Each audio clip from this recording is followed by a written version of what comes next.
आप सभी श्याम भक्तों को जय श्री श्याम।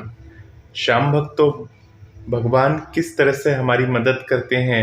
अगर आप बाबा श्याम से जुड़े हैं तो आप सभी बाबा श्याम की पूजा आराधना तो करते ही होंगे अपने घर में, परंतु कभी कभी ऐसा होता होगा जबकि हम मुश्किलों में पड़ जाते हैं और हमें कुछ समझ में नहीं आता और हमारी कोई भी काम बनते नहीं है, बिगड़ते ही चले जाते हैं।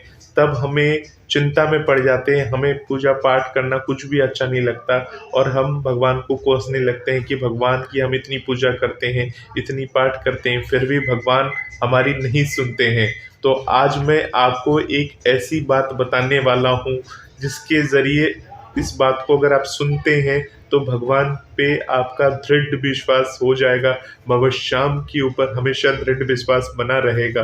तो इस बातों को पूरा आगे सुनिए, इस कथा को, जिससे आपको ये समझ में आ जाए कि भगवान हमारी मुश्किलों में किस तरह से मदद करते हैं अगर आप भगवान की भक्ति करते हैं तो। जो भगवान का सच्चा भक्त होता है, भगवान उसकी मदद किसी न किसी रूप में करते हैं। ये कथा हमें एक प्रेरणा देती है, एक शिक्षा देती है। आप में से बहुत सारे ऐसे लोग होंगे जिनके पास इस कथा को सुनने का वक्त नहीं होगा, 10 मिनट का वक्त नहीं होगा कि वो इस कथा को पूरा सुन लें, परंतु जो सुनेगा सो पाएगा। आगे चलिए, वीडियो को ज़्यादा लंबा ना करते हुए आपको पहले वो कथा सुनाते हैं कि भगवान हमारी मुश्किल की घड़ी में कैसे मदद करने के लिए हमारे पास सब कुछ का इंतजाम करा देते हैं।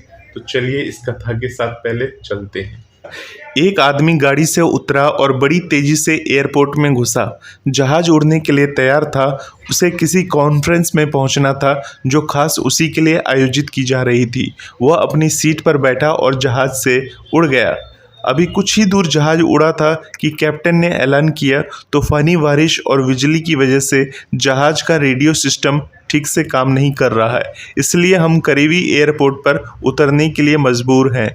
जहाज से वो उतरा, बाहर निकलकर कैप्टन से शिकायत करने लगा कि उसका एक एक मिनट कीमती है और होने वाली कॉन्फ्रेंस में उसका पहुंचना बहुत ज़्यादा ज़रूरी है। पास खड़े दूसरे मुसाफिर ने उसे पहचान लिया और बोला, डॉक्टर पटनायक, आप जहां पहुंचना चाहते हैं टैक्सी द्वारा यहाँ से केवल 3 घंटे में पहुंच सकते हैं। उसने शुक्रिया अदा किया और टैक्सी लेकर निकल पड़ा।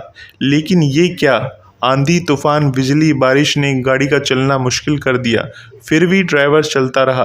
अचानक ड्राइवर को एहसास हुआ कि वह रास्ता भटक चुका है। नाउम्मीदी के उतार चढ़ाव के बीच उसे एक छोटा सा घर दिखा। इस तूफान में वही गनीमत समझकर गाड़ी से नीचे उतरा और दरवाज़ा खटखटाया।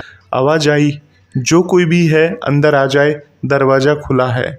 अंदर एक बुढ़िया आसन बिछाए भगवत गीता पढ़ रही थी। उसने कहा, माँ जी, अगर इजाज़त हो तो आपका फ़ोन इस्तेमाल कर लूँ? बुढ़िया मुस्कुराई और बोली, बेटा कौन सा फ़ोन, यहाँ ना बिजली है ना फ़ोन है, लेकिन तुम बैठो, सामने चरणामृत है, पी लो, थकान दूर हो जाएगी और खाने के लिए भी कुछ न कुछ फल मिल ही जाएगा, खा लो। डॉक्टर ने शुक्रिया अदा किया और चरणामृत पीने लगा। बुढ़िया अपने पाठ में खोई थी कि उसके पास उसकी नज़र पड़ी।